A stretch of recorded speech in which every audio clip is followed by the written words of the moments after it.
everybody, it's Romania Black, and we're on volumes 17 and 18 of Seraph of the End. Yeah, so I read volumes 15 and 16 earlier this week, and I have been reading a little bit I'm still on the second light novel volume, which technically I'm at the halfway point, so I've just finished volume technically it's the third light novel, but it's halfway through the second one in the English translation. So I'm nearly halfway through the light novels for Guren Ichinose, Catastrophe at 16. We'll say that in volume 2, at the halfway point, I've gotten to the point where Guren had sex with Mahiru. Our 16-year-old protagonist actually had sex, and it was a plot point. I was like, oh my god, like the balls on Seraph of the End. I will give this series this. I have not read a series that is not afraid to do really ridiculous bonkers things like this in a long time. Like, I don't know any other shonen that would have its main character not only be sexually attracted to a character canonically, that never happens until until the end of the series, right? And then they get married and have a kid. But no, not only that, but actually had sex with her, and it was a thing. And I was like, oh wow, we're actually going there. Okay, Seraph of the End, Guren's got some history now, right? Old Mika and Yu are over here holding hands, and it's the biggest thing, and Guren's like, it's nothing. I was like, oh my god, if only they knew. But yeah, so I'm hoping that by the time I get to volumes 19 and 20, I'll at least have this one done, and we'll be whittling my way through the light novels and talking about them with you as we go. But yeah, that light novel series is getting pretty good. It's going to be tragic, but it's getting pretty good. But yeah, so I thought in the last 2 volumes, there were only 4 chapters each, and I'm like, oh, it'll be fine. What could happen in 8 chapters total? And then it went off the rails and was bonkers. So yeah, this is pretty crazy. So yeah, we actually have quite a few chapters. Volume 17 has 64, 65, 66, 67, 68, and 69. 6 chapters in volume 17. And then 70, 71, 72, 73, 74. We get 5 chapters in volume 18. So there's like 11 chapters total. That's 3 more than the last set. So the only thing I can think of is maybe these chapters are shorter. Even though there are only 8 chapters total in volumes 15 and 16, they were like 50-page chapters. So they were actually pretty dense. Whereas this chapter already, chapter 64, is only 26 pages. So it's a different, I'm guessing the mangaka, they're just like, do whatever you want. So they're like, if you want to do 50-page chapters, go for it. If you want to do 26-page chapters, we're cool. I'm like, all right, fine. I can work with that. But yeah, so maybe there's shorter chapters in volumes 17 and 18 than the last 2 volumes. But yeah, things are bonkers. They've managed to rescue Farid, and they've taken him back. Mika and Yu, they're at the Ichinose estate. They've gone with Guren into this secret room where there's an angel. The 6th trumpet is there. And it's been summoning Horsemen of John this entire time to attack them. Good to know. Meanwhile, Crowley and Farid are with everybody. And the one guy, Kai Luke, the 5th progenitor, he's ran off with Cruel.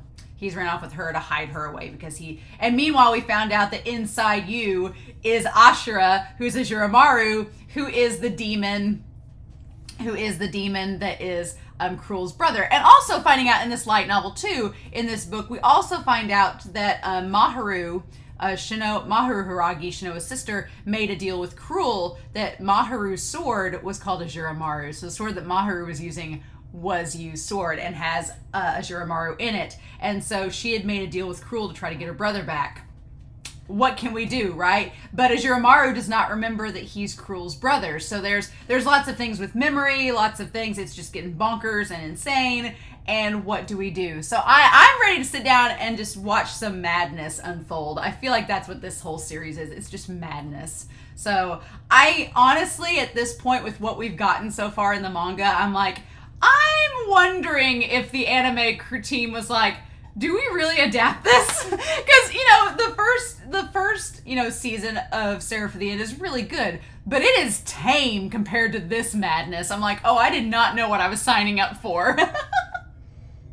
And And then there's all the deal with Credo. Credo's been possessed by the first vampire, Doki, or whatever. I get why Farid calls it God, because technically it's the first vampire. It's Farid's creator, technically, even though it's not the God that, like, in the sense, like in a Christian sense. No, apparently he's worse. So I'm like, okay, cool, that's where we're going with this. All right, awesome. So yeah, let's not waste any more time. I'm excited to see what we're gonna do with these volumes. So we're gonna read volumes 17 and 18 of Seraph of the End, chapters 64 through 74. So 11 chapters total. Should be a fun time.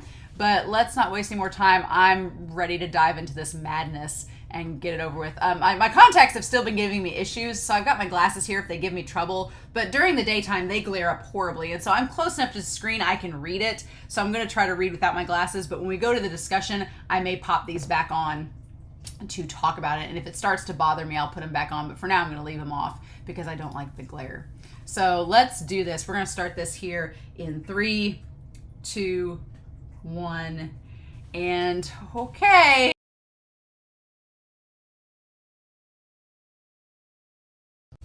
What is this series? I feel like I had to bring Whiteboard Coon out because I was like, what? What is happening? What I love about this series is that the mangaka, the creator, I know that there's an artist that does the artwork and then there's a creator that does the actual story. They really are like, this is our story. We're going to tell it however we want to, and you all just have to deal with it. Because I'm like, what? I had to bring Whiteboard Coon out because I'm like, there are a lot of questions that I have and I don't want to be spoiled. I don't want to know the answers, but I need to put them up here to try to like rationalize where we're at in the story because so much happens. Like these chapters, I get now why volume 17 has so many chapters. They're very short, quick chapters up until a point, and then man, they really just are like, nope. So I am glad I'm reading this book series at the same time that I'm reading this manga because there are lots of things that if you didn't read this book series, you wouldn't need to know. But there's like little extra things about how the world was before the whole apocalypse that led to the events of Seraph of the End that if you know, you know, and you're like, okay, well that gives me a little extra context and see where we go to. But I'm like, how are we going to do this? What's going to become of this? But there's so much going on in this chapter. So you, my sweet bean, you continue to just be, I love the dynamic between you and Mika, and I like that Mika, we'll talk about that when we get to Yu's room, kind of how much Yu's personality has changed since Mika's come back into his life, and just what that does to a person, right? And having them there. But man, yeah, God, I love the dynamic between you and Mika, where they're both just like, you know, I'm going to put Mika, I'm going to put some of our characters over here. I'm going to put Mika, like, right here. I love Mika. I freaking love him because he is so, like, he's like the voice of reason in all this. He's like, none of this is good. Why are we listening to these people? Shouldn't we stop? And granted, Guren is kind of crazy. He's like, no, we can't stay out of it. It's like too much. It's a little too late. We're embedded in this story. We can't just walk away from it, even as much as Mika would like to. But Mika, he establishes the idea that his heart has stopped as a vampire. His heart has stopped as a vampire, and he is not on board with much of this, but he has somewhat accepted family thanks to you. He has accepted this concept of family. Oh, and he may be related to the angels somehow, or Saito. We'll talk about Saito. Saito wants him to be an angel. So there's that. He could be an angel or have this angel blood inside of him. We don't know for sure. We don't have that part given to us yet, but it's pretty terrifying. And you just has like this intense, put you right here. So we're going to talk about you and all of this, right? You has this intense empathy and desire to protect his family. It's really all he cares about, honestly, which is, if you've read the Guren novels, and again, I'm only like 3 novels in, But if you've read that, Yu is different than Guren. Guren was tied up in the family politics, the Hiragis, the Credos. He was tied up in that world that was established before the apocalypse. Yu is not. Yu's kind of separated from that. Yu just cares about his family. Guren cared more about revenge and stopping the Hiragis than he did technically at where I'm at in the novel than he did the people that he was with. But he's starting to come around in the novel. I'm at the end of the third book, and he's at the point where he's starting to accept the Nakama, and I'm like, okay, so Guren's starting to come around a little bit. It's funny because Mika in a lot of ways reminds me kind of old Guren, and Yu kind of reminds me in a lot of ways of Guren like starting to come around. So it's funny how there's that parallel there. But Guren now is pretty hollow, which I don't like. I don't like seeing Guren not show a lot of his true side. Guren's pretty hollow in this, and I'm curious when I get through the novel if that's going to translate to what we know. Let's talk about there's lots of stuff with the vampires going on. Lots of stuff about the demons and angels and what is everything. Saito is freaky. I don't like Saito. He comes across as scary because Saito does not look like a vampire. That's the thing. He doesn't have pointy ears. He doesn't have red eyes. He doesn't look like a vampire at all. But he's a progenitor, so he made Ferret and Crowley. So why doesn't he? In the last volume, in the flashback, he did have those eyes. So some shit's gone down. Something's happened to Saito. I don't like it. So I keep calling him Saito because that was the first name that I know him by. But his other name is Rigger Stafford. But as we have found with this series, names get thrown around and changed quite easily because Mikhaila may not be his actual name. Farron points out that he originally was called Mikhaila, and I'm like, well, that's fun. Okay. So I guess my question about him is, like, what is he? What is he now? That's the big question. Because we know that he was a vampire at one time. We know that he has been that. We don't know what he is now. That's the scary thing. But we know at one time he was a vampire. And he's the one that brought you over to Mikhaila. And Mikhaila's kind of like, damn it, I've been tricked all this time. I don't know anything about my past. I don't really even understand it. And Guren's like, look, think, use your brain. Guren's like, you have a brain. You does not. He's like, Guren is like, you need to think because your boyfriend's not going to be able to because he's kind of dumb. It's like, which is so funny. Also, the drip that Farad gets in this. Farad looks freaking fantastic with the black cape. I have to admit, Farad may be one of my favorite characters in this series right now, but the black cape is doing all the right things for him. Like the black pants and the black cape. Our boy Farad looks pretty good, and his hair's all grown out, and he's just wearing it down. It's no longer in the ponytail. He looks quite good. I'm gonna give it, and Crowley's just walking around like, I'm just here because I have nothing else to do. Crowley's like, I don't know what else you expect from me. So I'm gonna put Crowley here, but I'm mainly gonna put Farad. There, he's pretty much back to normal. All right. Farad is pretty much back to normal at this point. He's very interested in what's going on. And he's like, oh, this barrier that they've gotten up, it'll probably kill you, so don't do it. And he like swipes his fingers and it cuts his fingers off. And he's like, see? He's like, that's pretty bad. And I like that Farad is like, Mikhaila, are you an angel too? And Mikhaila's like, I don't know. I'm a vampire, I thought. So I'm wondering if these people from the orphanage have been experimented on and have DNA of angels, because back in the season finale, Guren was saying you had to have vampire blood, a demon, and angel blood in you in order to become like a Seraph of the End. So that suggests that maybe Yu has vampire blood in him. I don't know, but we haven't seen Mikhaila's ears to know if they've shifted, right? If they're pointy or not. We haven't seen them because his hair's blocking it. But yeah, he's like, Mikhaila. He's like, was it Michael? No, I'm sorry, Mikhaila. Who gave you that name?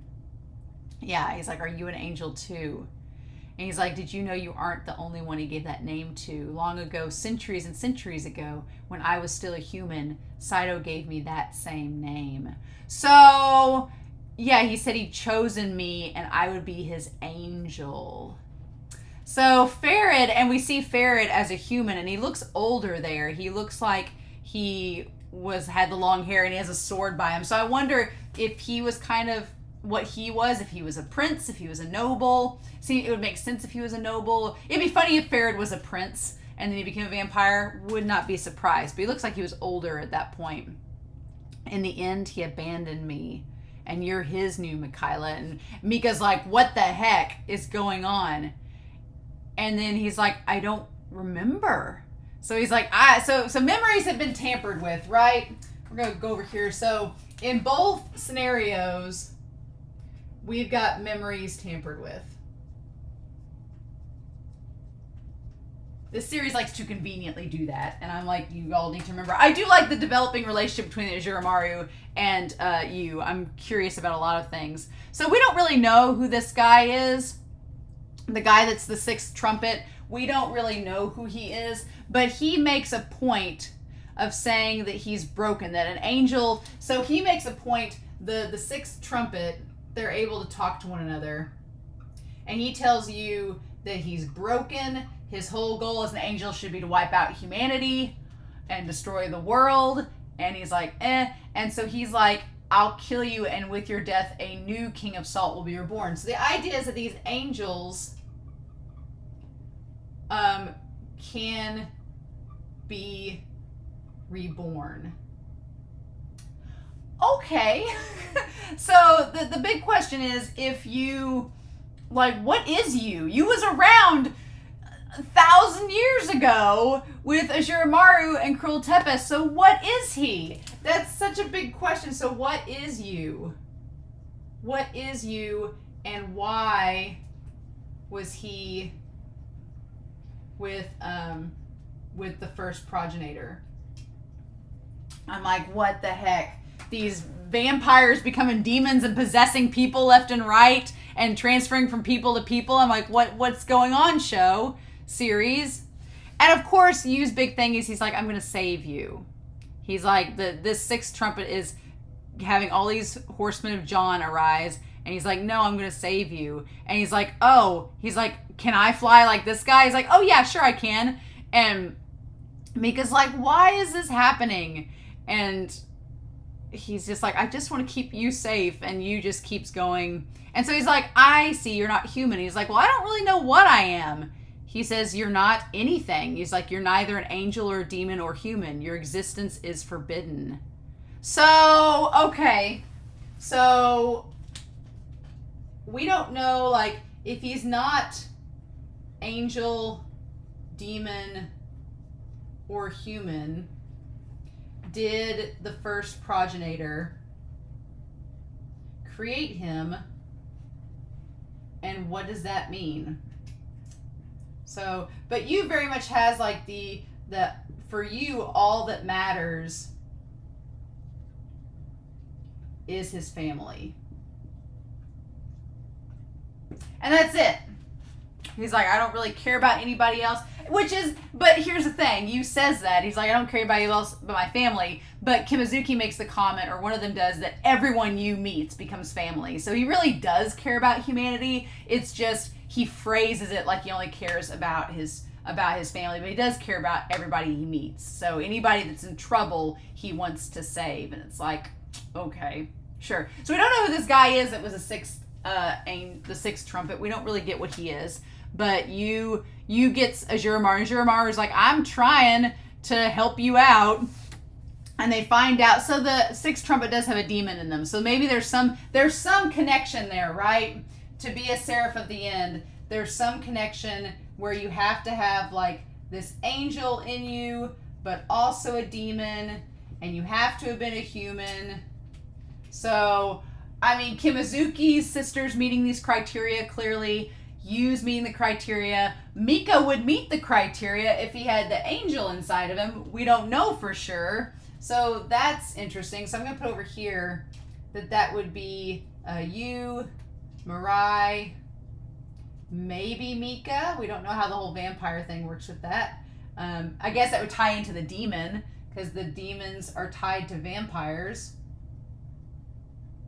All right, and then maybe Kimazuki and Yoichi could be in that boat. Don't know. Not sure, but I do love the banter between Azurumaru and Yu. Azurumaru, of all the demons that have possessed our main characters, Azurumaru is like the least threatening and the most, I think. My big question is how do they get separated? Is that even possible? They've made a contract with them. Azurumaru seems more like a spirit than he does an actual living entity. So the demons themselves, we know that the demons came from vampires, which came from humans, but the demons end up possessing humans to try to maybe get their bodies back. I guess it's like been an evolutionary step. The humans became vampires and they became demons, and the demons are like, we want to go back to gain back some of our emotions and humanity and some power back in that sense. So I'm like, are they more of like a spiritual, it seems like they're more of a spiritual presence once they become demons and get trapped in the cursed gear. So my question with that would be, is there even a way, for like Ashura to gain its own body? Or does it have to possess a person and that person becomes them, like gets possessed and becomes them for him to exist separate from you? So my question is there a way for Azurumaru to get separated from you and be his own person again? Or is he just constantly going to be in flux with you? But apparently Azurumaru and you knew each other from the past, so how does that all work? I'm sure we'll find out answers. But it's just very curious. I'm like, and the demons feed off greed and desire because it's been like shut out of them. So we have this whole thing with Shinoa going on, and Guren and Kimazuki go off to do their own thing, and Guren has this inner monologue saying that we're all living for our families, and so even if we live out this miserable life doing the forbidden, even if it's an unforgivable sin, we're still going to protect our families. That kind of ties to where Guren is in the novel, where Guren's like, he's like, you know, I feel like at this point where I'm reading, Guren is starting to develop these bonds with his family, with Shinya and the others. So it would make sense that this Guren is like, I don't care. He didn't care about the Hiragi clan back in the novels. It would make sense if Guren's like, I don't care. My family's the only thing I care about. So screw it. This world's kind of doomed anyway. So if protecting our family is the only thing that we have to do, who cares about everything else? So that kind of stays in line with Guren's character and where he's at right now.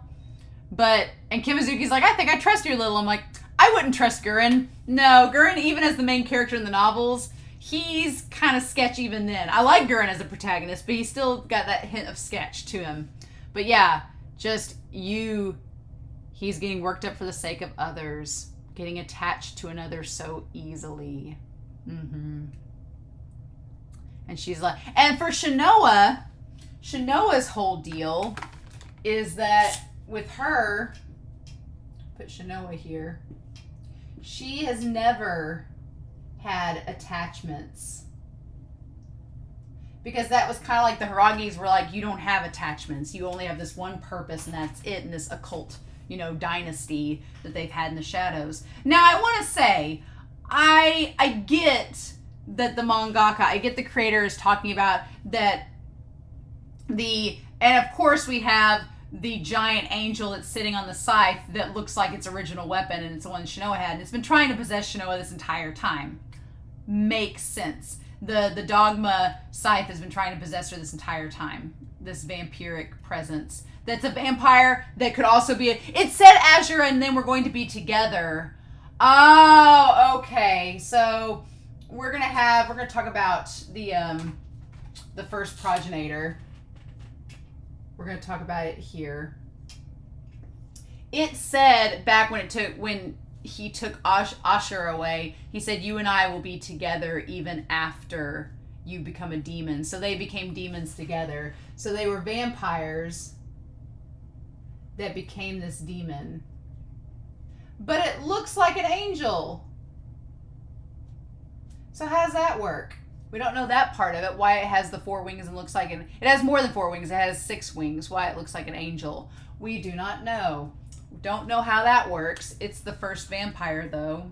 Okay, but it's been trying to possess Shinoa or Credo and tried Mahiru. Now, Mahiru was extremely emotional. Here's the thing. Mahiru was in love with Guren since she was like 6 years old. She's been in love with Guren like forever. So she fell hard and fast, and when puberty hit her, they established in the novel that her and Shinoa, basically Tenri, who I'm assuming was possessed by the first progenitor at this point, was experimenting with all of these possible children, and he basically impregnated this woman while she was possessed by a demon and had Mahiru and Shinoa. So that's that whole half demon thing, is basically that they've had this demonic presence inside of them from the beginning, and that presence has been this first progenitor trying to possess them and control them as well. Why not? And so, but Shinoa's been resisting it all this time. And the light novel, it says that Mahiru ate the demon that was inside Shinoa so that she could put up the walls. So that's interesting. So she supposedly ate that demon that was inside of her. Okay. And Shinoa, I get that she puts up those walls because she's been raised in the Hiragi family and they're all kinds of messed up. The one thing that I'm kind of like about is that there's this whole storyline about, is Shinoa in love with you? And I'm like, well, I don't think so. So everybody is pressuring Shinoa to love you. And I'm like, but I want you and Mika to be together, damn it. I think you and Mika are the better pair. So what are you doing, creator? What are you doing, author? And I do think Shinoa likes you, and I think that she might confuse it for love or lust or whatever. But I think she likes you, but what she likes about you is that he so easily makes friends, and he is so easily compassionate and has all this family instantly around him, and she doesn't know how to do that. And so she's always been closed off and reserved. She doesn't know how to get family to like cling to her like he does. I think that's what she loves about him, and she wants him to teach her how to be more empathetic and receptive like that. And so this angel, demon, whatever, this first progenitor is trying to use her and say that it's love, but I don't know if it's like a sexual or romantic love. And she's like, I don't even know if Shinoa knows, but I really hope that that's not like, I don't want this to become like a love triangle with Shinoa and Yu and Mika, because I'm like, Yu and Mika are like end game. Like, Yu clearly likes Shinoa as a friend and he wants to protect her, but Yu and Mika are in game. So I'm like, I don't like Shinoa being like, oh, it's my, like, her having these like lustful feelings, because Shinoa is not Mahiru. Mahiru had lustful feelings towards Guren and it was all acted on. I'm like, I don't really think but Guren loved her back. That's the thing. Guren had sexual feelings towards Mahiru and Mahiru did towards Guren, and they both acted on them, whereas I don't think that Yu has the same feelings towards Shinoa, that even if Shinoa has them, I don't think it's reciprocated the same way. But she's been changing up, and she keeps saying she with her scythe, and I'm like, but then it's manifesting above her the same angel. It's like, oh my gosh, I don't know. It's bonkers. But they managed to subdue him. Kimizuki helps, and I like Kimizuki's like, look, I want to save my sister. I'm gonna give you this drug. If I kill you, sorry, but my sister comes first. So hopefully this will prove that we can save my sister. And then out of him comes this little cross. This knife that's got the cross in him. Interesting. I do appreciate that the 4 horsemen of John disappear, and I like that Yu like gets out of angel mode by himself. It's great. And so Saito has 2 of these knives that have the crosses, which is interesting. Saito has 2 of them. So Saito has 2 knives that are not in an angel at the moment. I'm wondering if he's wanting to put them into an angel to make another Seraph. That'd be interesting. And now we know that Farid has 1. And Crowley's very curious about it. Crowley's like, what's the deal with this? So they have 1 knife. I'm assuming that there's 7. I'm assuming Yu's got 1 inside him, possibly. Maybe. I'm assuming maybe Yu does. Who knows? We'll find out as we go, I'm sure. Saito is just freaky. Saito has this plan, and it's like a millennia-long plan he's been cooking up, like waiting for one of the Hiragis to get possessed and to go crazy with this angelic first progenitor or whatever. And Farid's like, the world's changing drastically now that the 4 horsemen are gone. It's interesting. And I like the Farid's like, give me the knife. He's like, we're going to save a messed up experiment on saving the world. And so Farid, again, I love his cape. I love Farid's outfit. It looks so good. It's great. His drip is wonderful. And so Guren doesn't seem like he wants to work with Farid, but he's like, we're going to Tokyo to go face Saito and see Credo and see what's going on. Mm-hmm. So meanwhile in Kyoto, I like that we get Renee and Luca. They're still around. They're fighting off the 4 horsemen. They're still having things. And then we have this conversation with Cruel and Gilles and Kai Luke and Leskar. Got all the vampire progenitors together. And I actually like this. I like Kai Luke grew on me in these chapters. I was like, oh, okay. Because Gilles is very much, Gilles, however you say his name, Gilles, the second progenitor that's about the same age as Saito.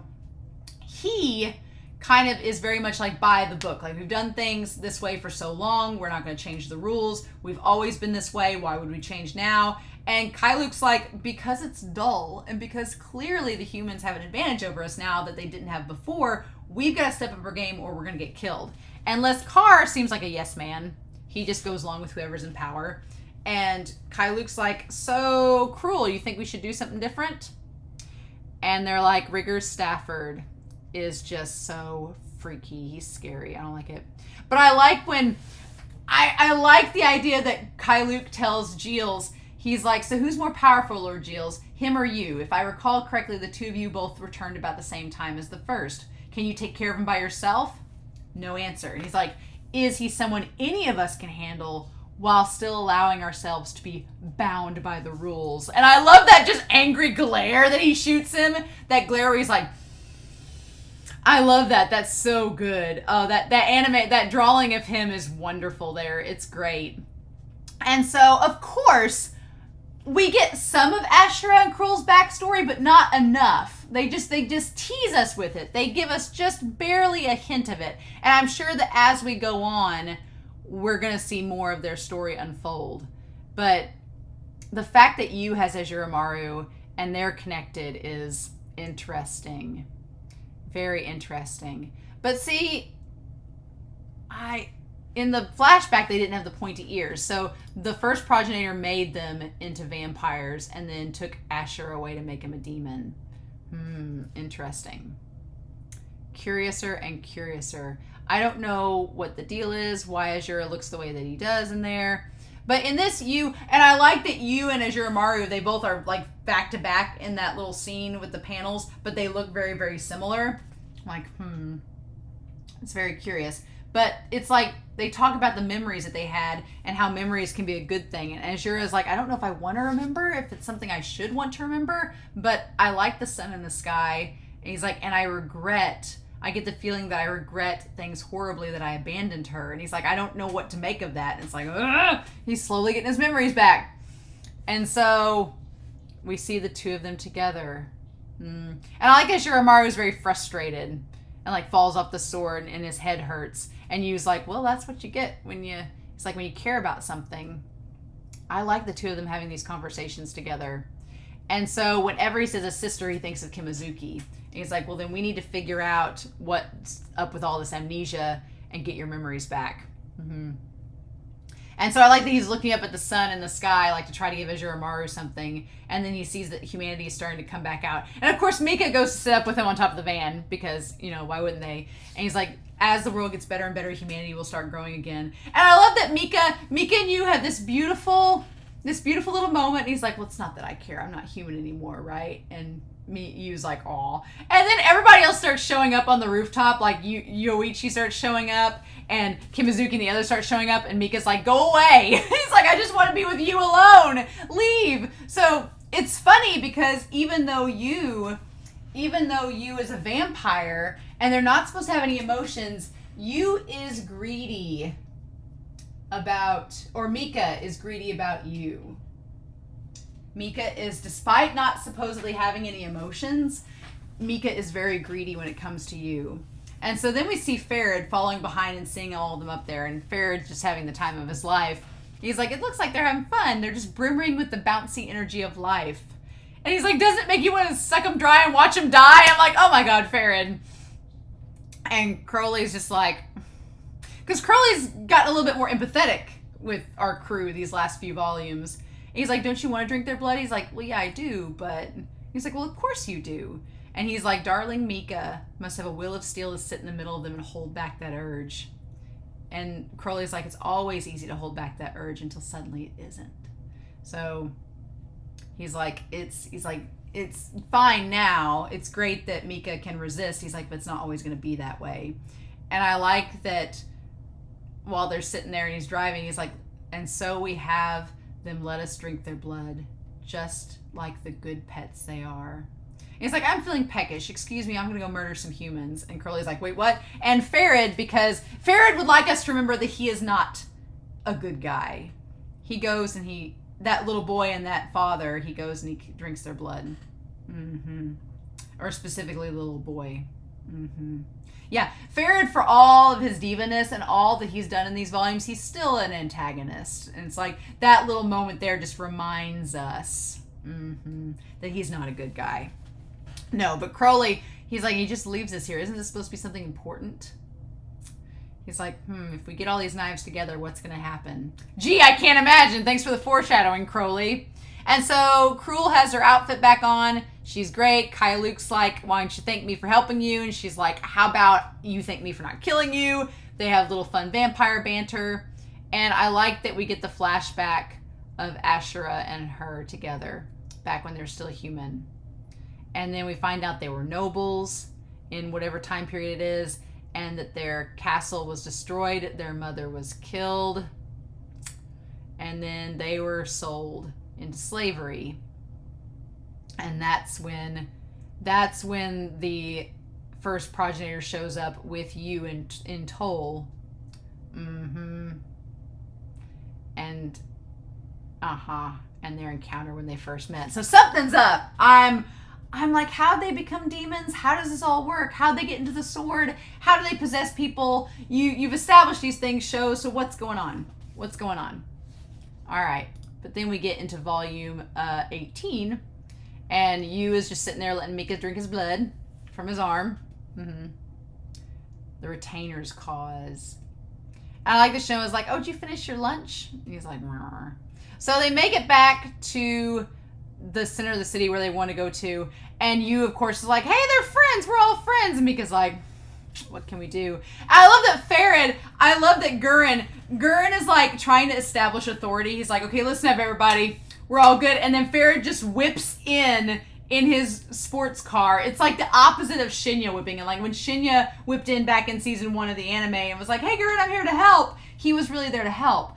Farad is not there to help. He's there to cause chaos. And so Farad's like, well, hello, it's just your friendly neighborhood vampire coming to attack you. And I love that Guren's like, I hate you.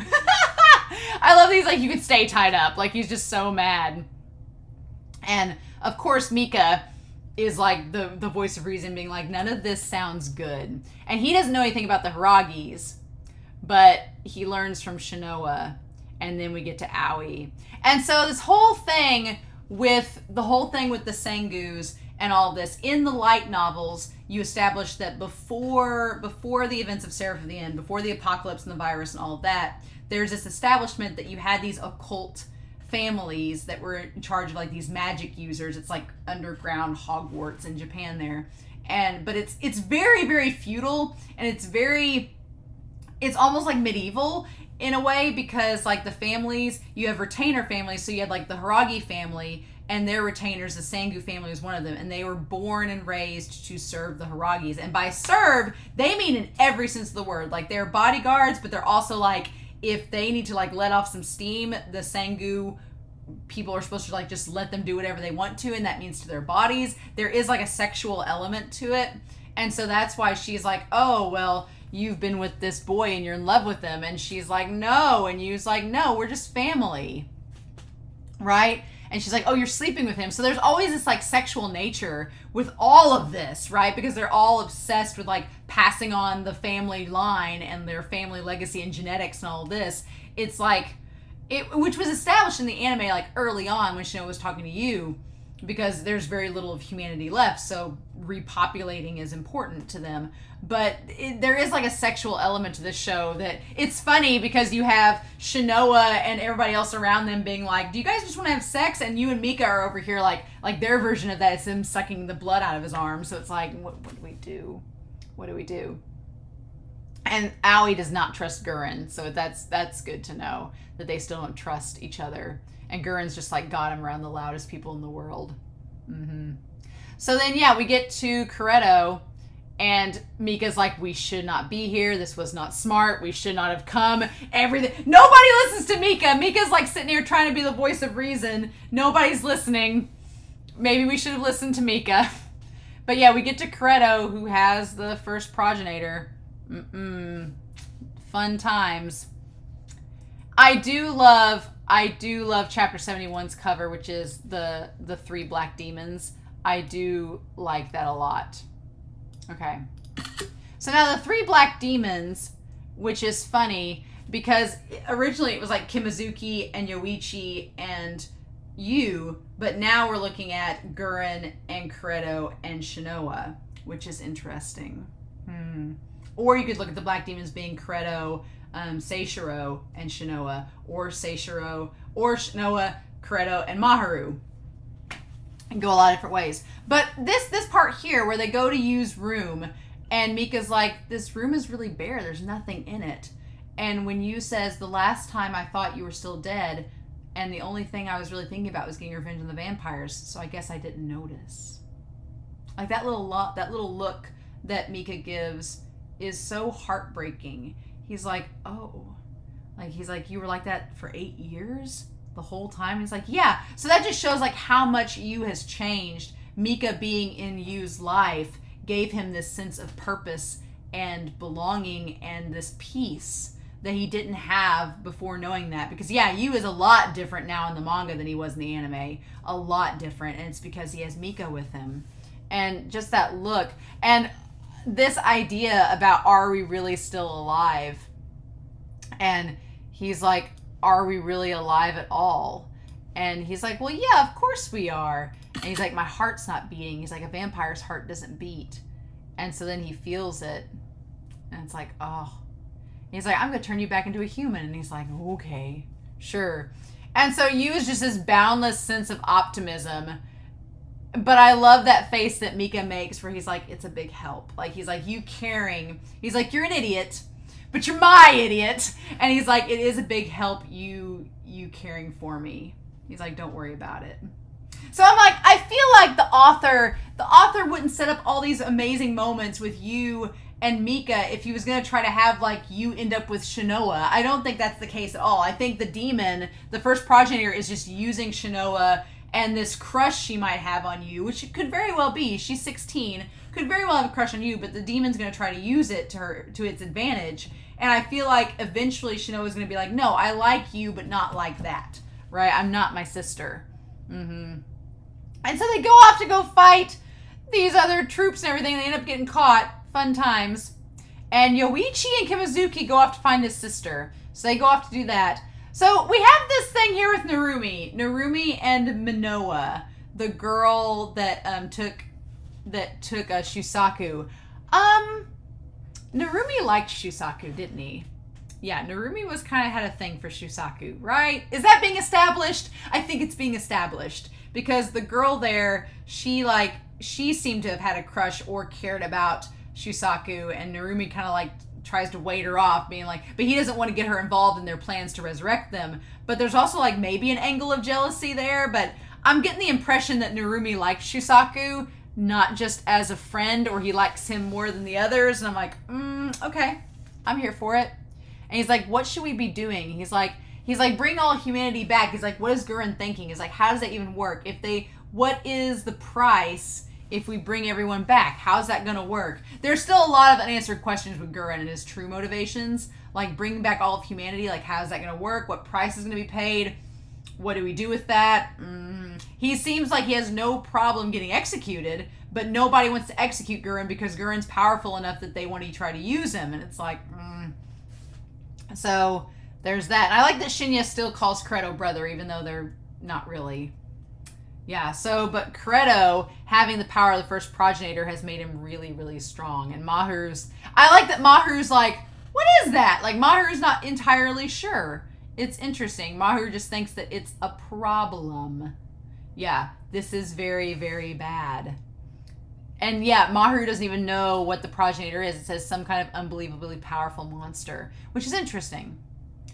And then I have to say, I like Credo in this volume. Credo, like, now that Credo is not, like, so pompous and he has to kind of, like, force himself to be kinder and laugh at things and be ridiculous in order to try to fend off this angel that's trying to take him over, this vampiric angel, whatever it is. He's a lot more tolerable. He's a lot better easygoing. It's kind of weird, right? Him asking Guren to save him. It's ridiculous. I'm like, what are we doing? Okay. I also really love chapter 72's title page, Hiragi in a cage, with Yu and Mika. And we see Mika with the red eyes. Yep. Interesting. Interesting indeed. I do miss his blue eyes. I miss them a lot. So yeah, Shinoa tries to talk to her demon, but the demon is essentially the first progenitor, and so she's like, nope, that's not gonna work. And when she wakes up, she'd passed out. And Guren's like, yeah, I don't exactly know how to help you. And she's like, so yeah, this monster that's possessing my brother is now trying to possess me. And before me and him, it went after Mahiru. And Guren's like, well, damn it, what is this? And then, of course, he sees Mahiru's, like, her spirit, the demon sitting next to Shinoa. I like that they're all underground in this research facility, including Mirai. All of them are all together. The gang's all here. But yeah, Corretto's freaking soft in this volume. He's like, oh, I'm feeling better. And Shinya's like, this is weird seeing you, like, at death's... He's, like, constantly fearing death. So now he's, like, trying to, like, loosen up a little bit. It's weird. But yeah. So they're trying to figure out exactly what the deal is. And then Mika and Yu come in. And Yu's like, let's try to be humans again. Can you all help us? And... just the humor in these volumes was really good. I liked all the expressions that the mangaka did to, like, draw everybody's reactions, mainly to Yu, of them being like, really? But so yeah, all this, there's so many questions. But the moment that when Yu's like, what's going on here? And Guren said, or Mika, Yu says, what's going on here? And Guren says, Credo got possessed by a monster powerful beyond all mortal kin. He's like, who's kin? And Guren's like, you're an idiot. But he says that the monster is probably possessing other living Hiragis, including Shinoa. And Yu instantly is like, oh. Because that's the thing. Yu knows that him and Mika are monsters. They're not human anymore. But he doesn't want what's happened to them to befall any of his friends. And so he wants to go help Shinoa.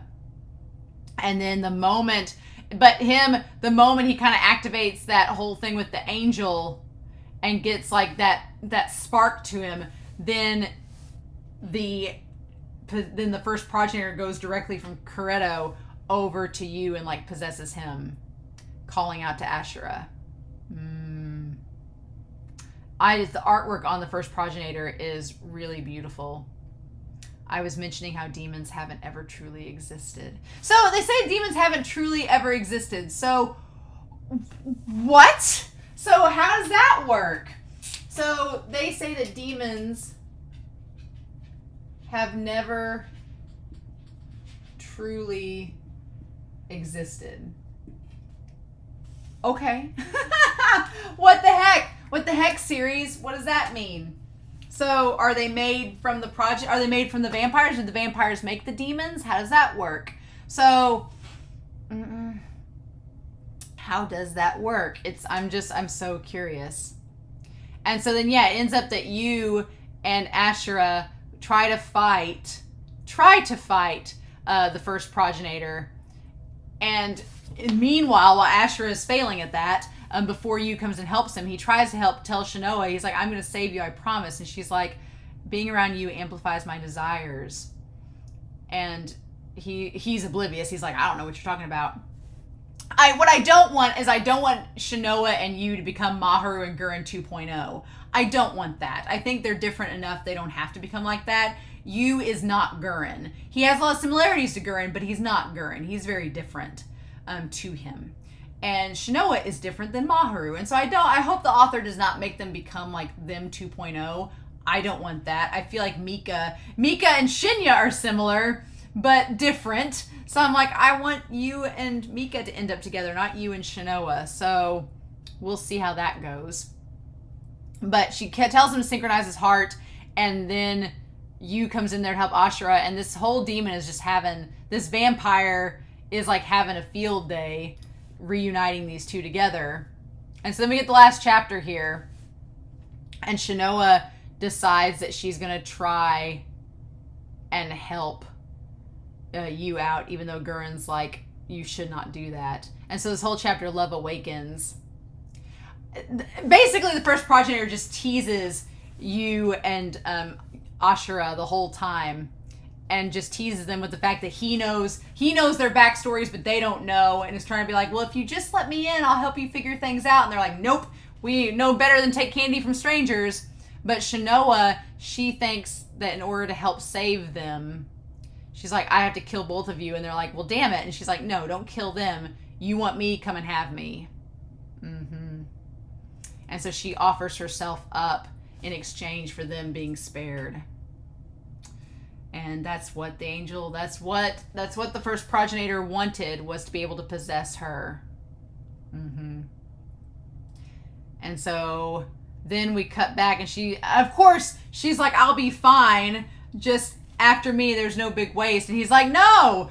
And then, of course, when we go back to reality, we find out that Shinoa's heart has stopped, and she's just sitting there. And then Farid's like, oh, everything's great. And Crowley's like, did you notice for a second I sensed the first? That's where he's been. And Farid's like, oh, I'm sure every vampire noticed it. I can't say I've met him personally, but he seems to have a sense of flair.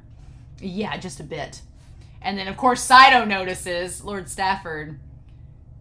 And so I'm wondering, the first has returned. We're going to Tokyo. So, yeah. And Shinoa, so I'm guessing that the first progenitor is possessing Shinoa instead of Corretto now. It's like, no, I don't like you, Corretto. I wanted her from the start. And so she's transforming into a vampire.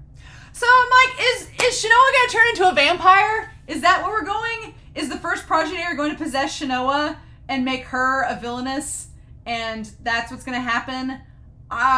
Because her eyes were changing. And Yu looks really freaked out. I don't know what's going to happen. I'm like, what the heck, series? What are we doing? But, God, there's so much that happened. So, yeah, I have lots of questions about how the world building, how the demons and angels and all this work. But I'm assuming we're going to find out. So, it's all good. We'll figure it out. It's all going to come out in the wash, right? So, I'm going to try to before volumes 19 and 20. I'm going to try to read the rest of this book here so we can talk about it a little bit. But, oh my gosh. So yeah, next 10 chapters next time, chapters 75 through 79 and 80 through 84 for volumes 19 and 20.